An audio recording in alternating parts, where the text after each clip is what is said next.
இன்னைக்கு diet சாப்பிடக்கூடாத bread, சாப்பிட முடியாத காய்கறி, சாப்பிட கிடைக்காத பழம். Welcome to day 73. இன்னைக்கு காலையிலே மீன் கடைக்கு வந்து மீன் வாங்கியாச்சு. ஆனா குக்கு இன்னைக்கு மத்தியானம் வரல. அதனால ஆல்ரெடி சமைச்சு வச்சிருந்த இறால் தான் நான் இன்னைக்கு எடுத்துக்கிட்டேன். பட் புரோட்டீனுக்கு அது பத்தாது. அதனால ஒரு முட்டையை வறுக்கலாம்னு முடிவு பண்ணிட்டேன். ஆயில் அவாய்ட் பண்றதுக்காண்டி வெங்காயத்தை ஏர் ஃப்ரையர்ல வதக்கிட்டேன்.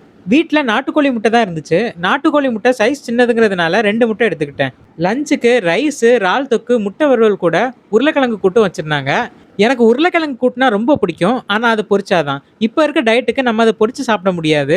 வேக வச்சாலும் மத்த காய்கறியை விட அது ஹை கேலரி தான். என்னால கொஞ்சம் தான் சாப்பிட முடிஞ்சது. சாப்பிட்ட பிறகு கொஞ்சம் சுகர் கிரேவிங்ஸா இருந்துச்சு.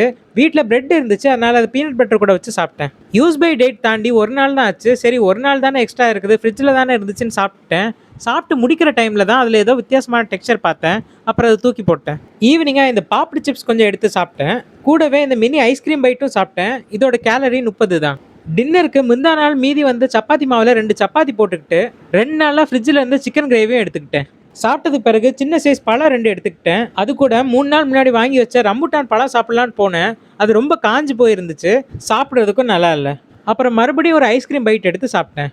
இன்னைக்கு சில விஷயங்களை சாப்பிட முடியாமல் போனதுனாலையும் சில விஷயங்களை அளவாக சாப்பிட்டதுனாலையும் நம்மளால கேலரி டெபிசிட்ல இருக்க முடிஞ்சது. மீண்டும் சந்திப்போம்.